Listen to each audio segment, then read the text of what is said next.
Graças a Deus está chovendo, né? Que o tempo está tão cedo. A gente tem que agradecer tudo que vem da natureza, né? Eu vou pedir para a Wanda fazer as leituras de uma página, em seguida faremos a prece, para darmos início ao nosso estudo da tarde. Boa tarde a todos. A leitura vai ser o capítulo 22, que fala sobre as perguntas do livro Sinal Verde, psicografado por Chico Xavier, do Espírito André Luiz. Perguntas. Observe as próprias indagações antes de formulá-las, adotando o silêncio sempre que não tiverem finalidade justa. Valiosa demonstração de entendimento e de afeto visitar amigos ou recebê-los sem perguntas quaisquer. Ampare quanto lhe compartilham a vida, sem vasculhejar-lhes o coração com interrogatórios desnecessários. Arrede da boca as inquirições sem proveito sobre a família do próximo. Não faça questionários quanto à vida íntima de ninguém. Entreter apontamentos sem necessidade com relação à idade física de alguém não é apenas falta de tato e gentileza, mas também ausência de caridade e de educação. Se você nutre realmente amizade por essa ou aquela pessoa, sem qualquer expectativa de tomar-lhe a companhia para a convivência mais íntima, aceite-a tal qual é, sem pedir-lhe certidão do estado civil em que se encontra. Indiscrição, leviandade, curiosidade vazia ou malícia afastam de quem as cultiva as melhores oportunidades de elevação e progresso. O amor verdadeiro auxilia sem perguntar. Respeite as necessidades e provações dos outros, para que os outros também respeitem as suas provações e necessidades.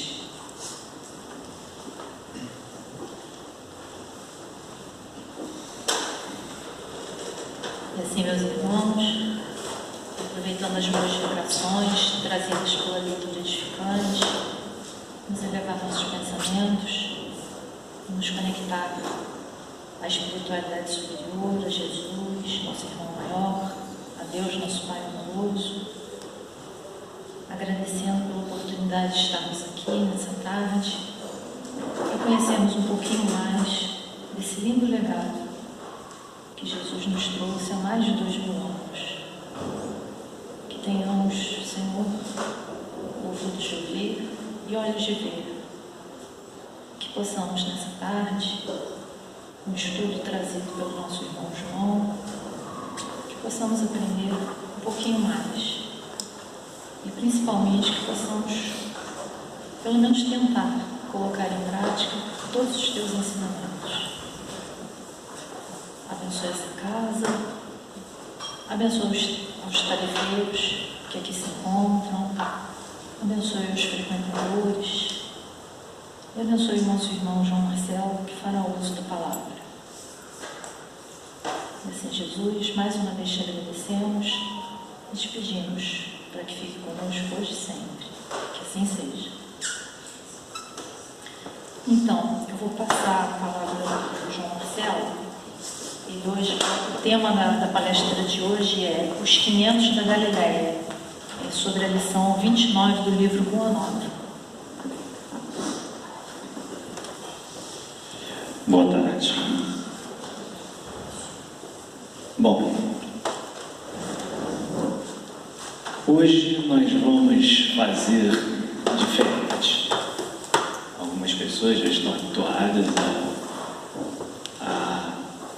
a forma como eu costumo apresentar os temas. Hoje eu vou fazer diferente, porque esse livro, A Boa Nova, ele traz relatos, né, passagens da vivência daqueles que estiveram naquela época com o Cristo. E esta parte, este capítulo em especial, ele nos traz um momento em que o Cristo já não estava mais ali. E são lembranças. Então, eu vou convidar a todos a se reportarem àquele local, àquela região, naquela época, para vivermos juntos. E à medida que nós formos caminhando, eu quero que vocês tracem um paralelo e tentem visualizar se hoje está muito diferente do que naquela época. Como é um livro muito bacana, e os textos são muito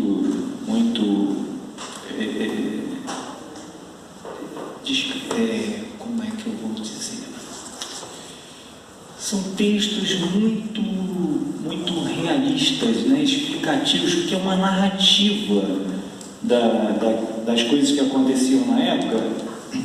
Eu vou pegar os trechos que mais me chamaram a atenção e que com certeza nos farão compreender o momento. E aí eu recomendo que aqueles que ficarem curiosos, e eu acho que todos deveriam, que leiam na íntegra. Então vamos começar com a parte que mais me chamou a atenção. Primeiro, esse trecho, esse capítulo, ele fala de lembranças, momento em que estão todos com saudade do Cristo. O Cristo havia partido, já havia sido crucificado, e muitos se reuniam junto aos apóstolos para recordar os momentos em que estiveram na presença do Mestre. E aí o trecho que vamos começar a nossa viagem diz assim: numa tarde de azul profundo, a reduzida comunidade de amigos do Messias, ao lado da pequena multidão, reuniu-se em preces no sítio solitário. João havia comentado as promessas do Evangelho, enquanto na encosta se amontoava a assembleia dos fiéis, seguidores do Mestre. Via-se ali algumas centenas de rostos embebecidos e ansiosos. Aí a parte que chamou a atenção: eram romanos de mistura com judeus desconhecidos, mulheres humildes, conduzindo os filhos pobres e descalços, velhos respeitáveis, cujos cabelos alvejavam da neve dos repetidos invernos da vida.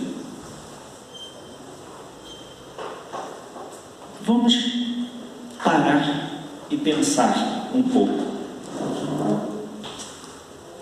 Alguém aqui achou estranho o grupo que estava reunido ali?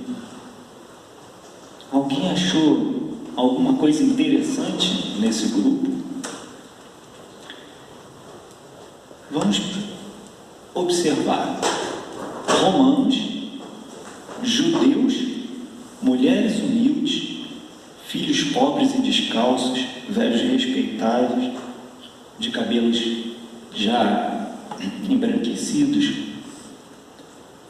Normalmente essas pessoas não estariam juntas, né? Principalmente naquela época. Romano com judeu. Estranho, né? Vamos continuar. Do céu muito azul, como em festa para receber a claridade das primeiras estrelas, parecia descer uma tranquilidade imensa que envolvia todas as coisas. foi neste instante de indizível grandiosidade que a figura do Cristo assomou do cume, iluminado pelos derradeiros raios do sol. Neste momento, todos ali estavam lembrando dos momentos com Jesus, todos desejosos de estar na presença do Mestre, e neste momento do cume, quem surge? Ele, o Mestre, porque ele havia dito que voltaria para se despedir. Ele disse que retornaria. Ele disse que estaria ali novamente com todos eles. E neste momento ele retorna. E aí ele diz: amados, a cada um se afigurou escutar nessa câmara secreta do coração. Eis que retorno à vida em meu Pai para regressar à luz do meu reino. Enviei meus discípulos como ovelhas no meio de lobos e vos recomendo que lhes sigais os passos no escabroso caminho. Depois deles, e a vós que confio a tarefa sublime da redenção para as verdades do Evangelho. Eles serão os semeadores, vós sereis o fermento divino. Intitulo-vos os primeiros trabalhadores, os herdeiros iniciais dos bens divinos. Para entrardes na posse do tesouro celestial, muita vez experimentareis o martírio da cruz e o fel da ingratidão. Em conflito permanente com o mundo, estareis na terra, fora de suas leis implacáveis e egoístas, até que as bases do meu reino de concórdia e justiça se estabeleçam no espírito das criaturas. Alguém aqui, por acaso, viu alguma semelhança com os dias atuais? Alguém? Levante a mão quem acha que isto está acontecendo na atualidade. Ninguém?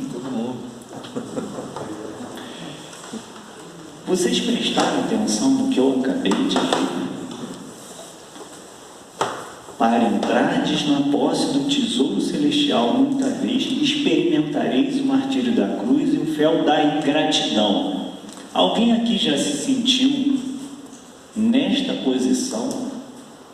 Alguém já viveu a situação de alguém ter sido ingrato? Acho que não. Em conflito permanente com o mundo. Alguém se acha estranho neste mundo? Alguém aqui tem conflito? Acho que não.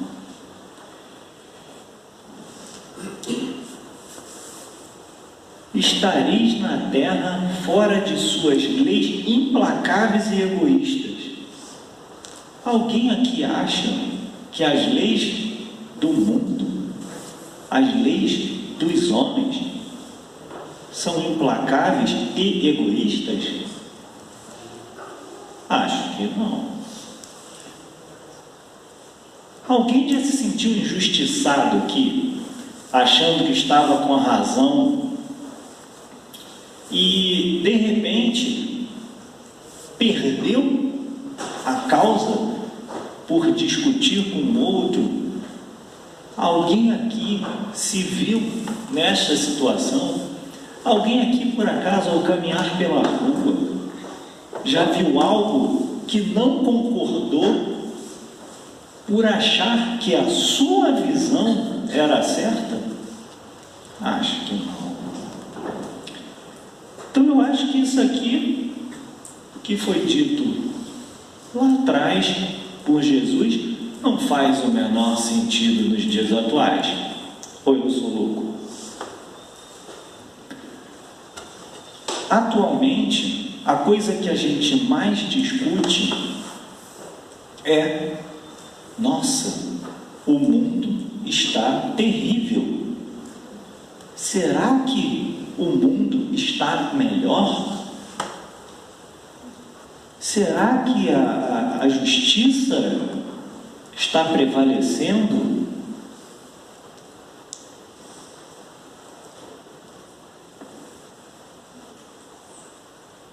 Aí ele diz que meu reino de concórdia e justiça se estabeleçam no espírito das criaturas. Será que a gente está com esse espírito de concórdia? Ou será que a gente se enquadra na parte das leis implacáveis e egoístas? Porque o que estava sendo colocado neste momento para os que estavam ali era uma coisa muito simples. Todos estavam com saudade do Cristo, queriam que ele estivesse ali para trazer os ensinamentos que ele sempre apresentava, escutar as suas palavras, as suas orientações. Mas quando ele se foi, o que aconteceu? Ficaram as lembranças do Cristo. Mas e aquilo tudo que ele disse? Aquele povo que ali estava órfão do Cristo, estava se sentindo perdido. Mas será que realmente era isso? Ou eles simplesmente estavam acomodados, porque era muito confortável sentar ali e ouvir as palavras do Cristo? E quando Cristo volta e fala isso para toda aquela multidão que estava ali, porque eram centenas vindo de vários lugares, se reunindo num local aonde eles tinham hábito de ouvir o Mestre. Os discípulos estavam ali, trazendo cada um a sua posição referente ao que foi dito, a sua recordação do momento em que o Cristo falou e que se sentiu acolhido. E agora o Mestre estava ali novamente, como havia prometido, para se despedir. Foi o último relato, o último momento de convívio. E aí eu pergunto para vocês: será que se neste momento que aqui estamos, o Cristo retornasse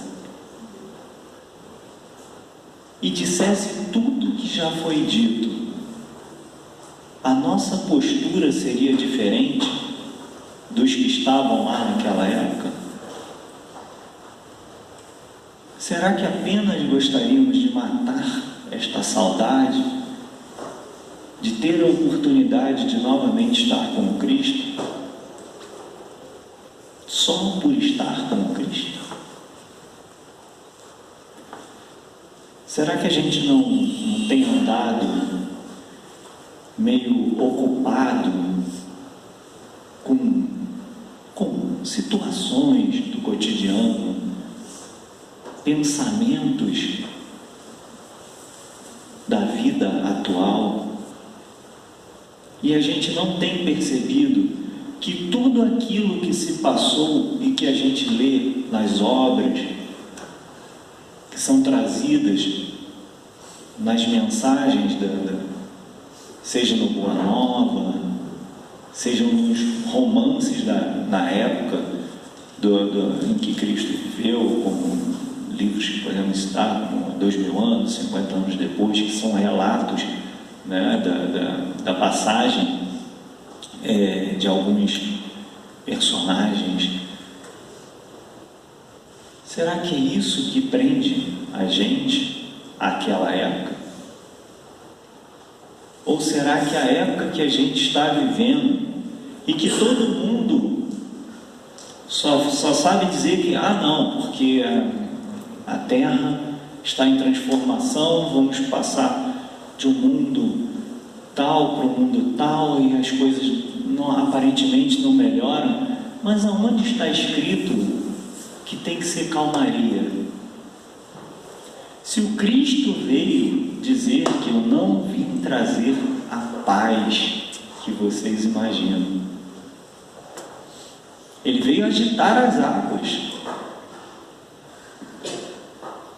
Ele não veio deixar tudo tranquilo, tanto que todas as situações em que os discípulos passaram com Cristo, todas elas não foram situações tranquilas. Pedro foi o que mais vivenciou as atribulações. E Pedro foi o que sempre disse que estaria ao lado do Cristo. E em vários momentos, Pedro se viu injustiçado. Pedro ficou muitas vezes indignado com algumas coisas. Não só Pedro, porque a gente fala de Pedro porque Pedro era um dos mais próximos, mas tiveram outros que por várias vezes viraram para o Cristo e falaram: não, mestre, temos que fazer assim, temos que fazer assim. E o Cristo: por quê? Você está vendo isso aqui, eu enxergo isso. Eu não estou querendo isso de você. E é isso que ele sempre disse para todos através de suas parábolas. Ele não queria aquele momento, ele queria que a pessoa refletisse sobre aquilo. E é o que hoje nós estamos fazendo no nosso cotidiano. Nós estamos sempre pensando: por que fulano tomou esta atitude? E aí, quando a gente lê este relato dos que estavam lá, a gente se pergunta: eu teria feito diferente? Será que eu não estava lá também e não tive ouvidos de ouvir e olhos de ver? Será que eu estou caminhando esse tempo todo nesta terra, neste orbe?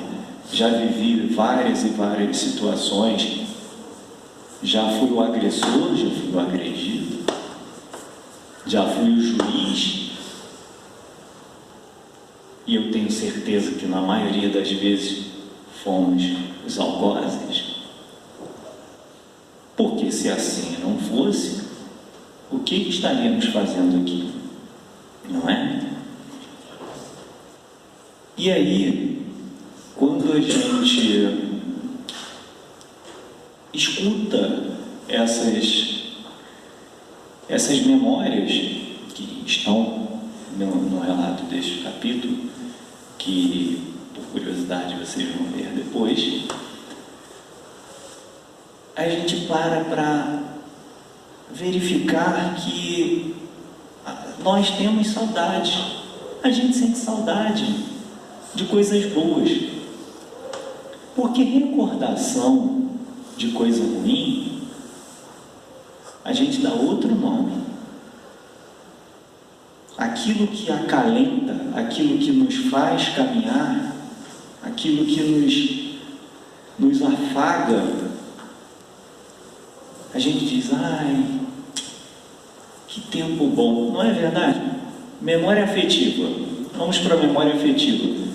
Se por acaso, quando na infância a gente consumia determinado tipo de alimento, seja na casa dos avós, ou lembrando de alguém que fazia uma comida especial, Todas as vezes que a gente saboreia aquilo, nós não regressamos àquele momento, aquela memória afetiva, um cheiro, uma música. Isso é uma memória boa. E quando é ruim, a gente dá o nome de quê? Quando a gente diz que eu não gosto disso porque isso me traz péssimas recordações. Isso é um trauma. Eu tenho medo, eu estou traumatizado porque toda vez que eu vivo revivendo, estou revivendo uma cena que não gosto. Aí vê uma cena que me traz algo desagradável. A gente gosta de lembrar disso? Não.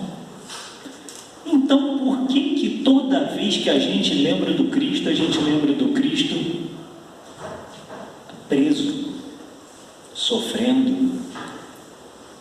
A gente lembra, ele podia estar aqui, nós fizemos isso, fulano fez aquilo. Por que ruim?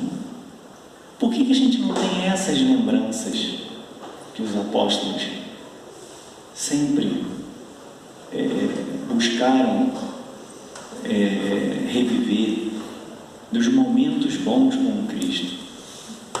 E aí a gente traz para os dias atuais. Se a gente tem alguém que a gente quer muito bem, a gente lembra dessa pessoa constantemente e a gente só tem boas lembranças dessas pessoas. Mas se essa mesma pessoa comete um erro e faz algo que nos desagrada, por que toda lembrança boa que a gente tem dessa pessoa desaparece?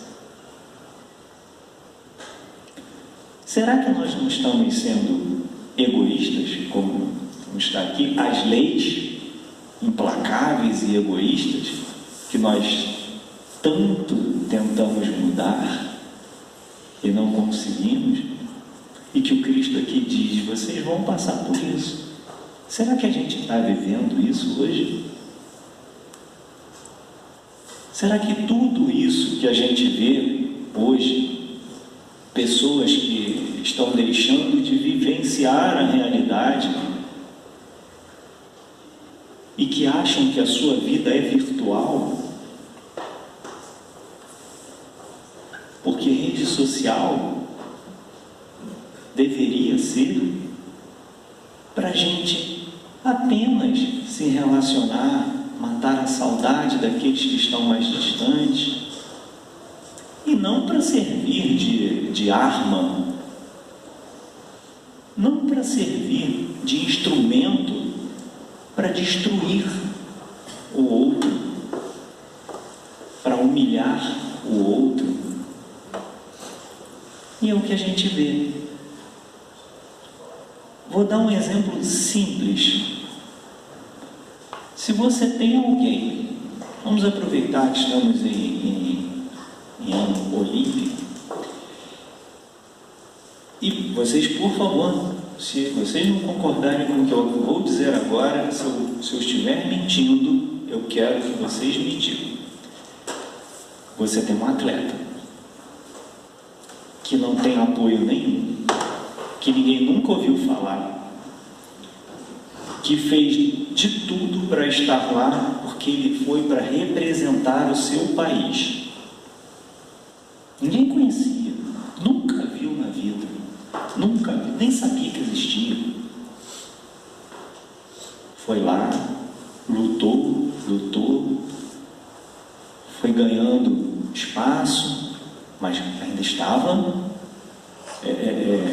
no anonimato.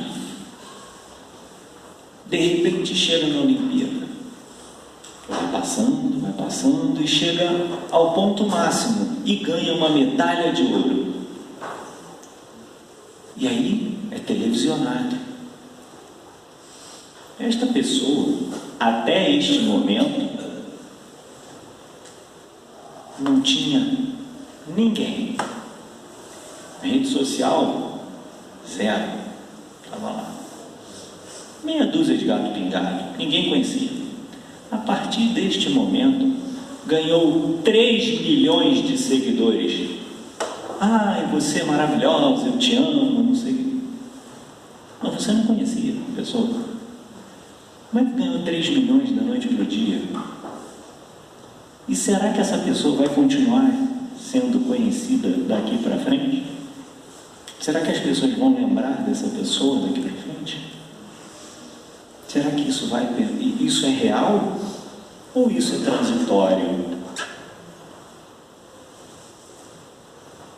Será que a gente realmente está apostando em pessoas que a gente só conhece através da mídia e esquecendo das que a gente conhece verdadeiramente, que está ali ao lado, que são reais? Porque quando você começa a colocar esta pessoa como vitoriosa somente, você acha que esta pessoa não vai cometer erros, que esta pessoa não vai errar, que esta pessoa não vai te desapontar, porque ela não faz parte do seu convívio.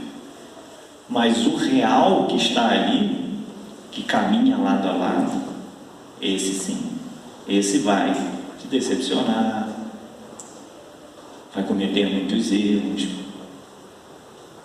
E a gente vai esquecer isso? E a nossa lembrança será só do transitório? Será que estes que estavam lá quando lembravam do Cristo e estavam nesse convívio, porque vocês lembram quem eram as pessoas? Eram romanos, judeus, mulheres, crianças, idosos. É um grupo bem seleto, né? Bem mesclado. Eram poucos, eram 100 e poucos no início, mas isso foi crescendo. E aí, continuando, os primeiros astros da noite brilhavam no alto, como flores radiosas no paraíso. No Monte Galileu, 5 centenas de corações palpitavam, arrebatados por intraduzível júbilo. Olha só, aqueles que se achavam desamparados já estavam radiantes, e já eram 500. Velhos trêmulos e encarquilhados desceram na encosta, unidos uns aos outros, como solidários para sempre, no mesmo trabalho de grandeza imperecível. Anciães de passo vacilante, coroados pela neve da experiência da vida, abraçavam-se as filhas e netas, jovens e ditosas, tomadas de indefinível embriaguez d'alma. Romanos e judeus juntos, ricos e pobres confraternizavam, felizes adivinhando a necessidade da cooperação na tarefa santa. Os antigos discípulos, cercando a figura de Simão Pedro, choravam de contentamento e esperança. Olha que interessante. Os discípulos do Mestre, que conviveram intimamente com ele, emocionados com aquilo que estava acontecendo. Porque até então, se a gente recordar, logo que aconteceu a crucificação do Mestre, do Cristo, foi igual quando você acende a luz inesperadamente de um cômodo abandonado e as baratas fogem, se escondem na escuridão. Todos sumiram. Onde estavam todos? Até então, todos estavam ali. juntos, firmes. Mas a partir do momento que o Cristo foi crucificado, cada um foi para o seu lado. Todo mundo negou, todo mundo se escondeu. Ninguém queria ser reconhecido como discípulo. E aí, neste momento, você vê romanos, judeus, ricos, pobres, todos juntos, reunidos no mesmo lugar. O que levou estas pessoas a estarem ali? Como elas chegaram lá? Porque aqui não é dito. Qual a probabilidade de pessoas que não têm convívio hoje, se relacionarem? Porque a vida hoje é corrida. A gente se encontra aqui uma vez na semana. Nós temos na casa um número X de trabalhadores que vêm para cá, que auxiliam no trabalho da casa, seja no departamento de estudo, vem ao longo da semana fazer estudo, seja no departamento de patrimônio, no bazar.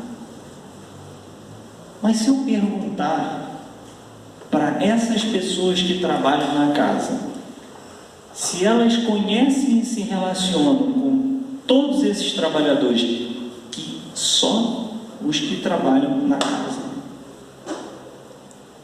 muitos dirão: não sei quem é e nunca vi, porque uns vêm durante a semana e outros no fim de semana, no seu tempo disponível.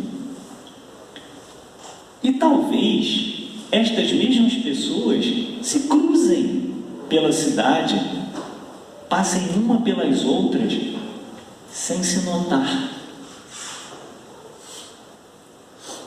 Por que isso? Por que estas pessoas não se conhecem? São de mundos diferentes, realidades diferentes? Não sei. Quem sabe? Mas aqueles que estão no mesmo dia na casa, olha que estamos estreitando.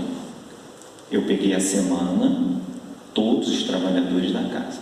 Vamos nos manter só do final de semana. Se eu perguntar quantas pessoas vêm aos sábados, quem são e em que departamento está desempenhando a atividade, e se você conhece, também não vai lembrar. Imagina naquela... E olha que nós temos hoje grupos. Tem o grupo do pessoal da palestra, tem o grupo do passe, e ali tem a relação, nome de todos os trabalhadores, tem os grupos de estudo, aí tem o pessoal do grupo de estudo. Tecnologicamente é fácil, você às vezes vê a foto assim, você reconhece a pessoa pela foto, os que têm foto do próprio. Pensa naquela época, já era improvável um judeu e um romano estarem conversando. Vamos abrir um parêntese aí. Existe uma cena na história que não é nem neste momento, no momento que antecede aquela situação lá de que Pedro anda sobre as águas lá no barco, que falam, vai morrer todo mundo e tal, e vem Jesus andando pelas águas. Existe um momento que antecede isso. Antes disso acontecer, Pedro estava com raiva de Jesus. Por quê? Ele tinha mandado todos os seus discípulos, de 2 em 2, às cidades.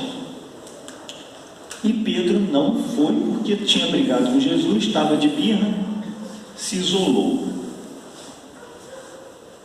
E por que Pedro estava com raiva de Jesus? Porque sua esposa havia perdido um filho.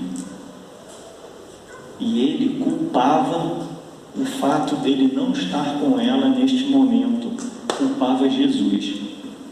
E aí, nesta época, existia um problema de saneamento na cidade e precisava ser consertado num determinado lugar,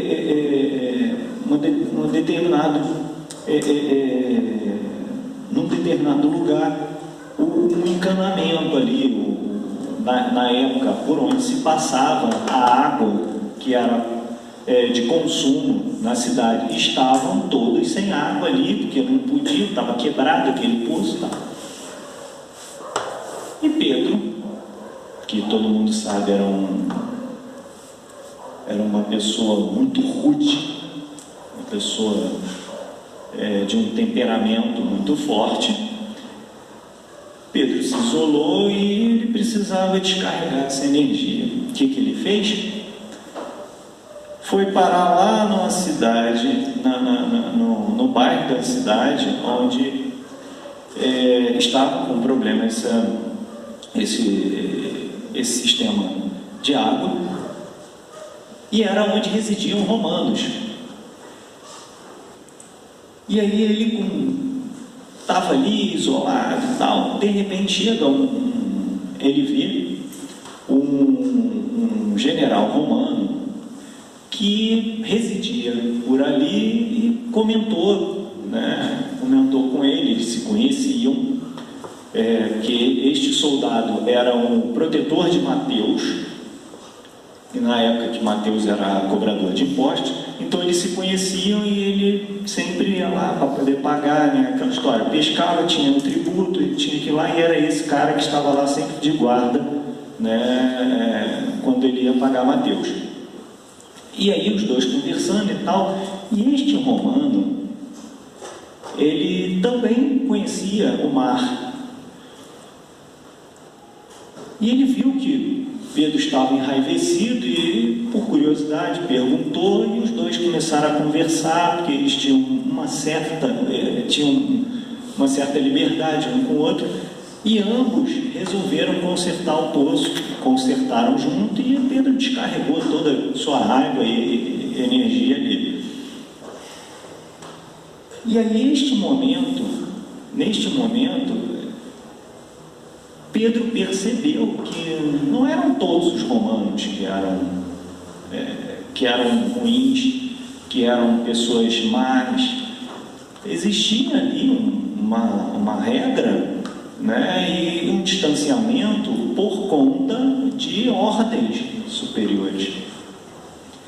E aí se passa esse momento, aí Pedro vai para lá, vai para a cidade onde todos estavam, porque Jesus disse que ele era necessário lá. Enfim, e aí este momento que ele fala aqui, quando falam que romanos estão juntos dos judeus, era possível isso,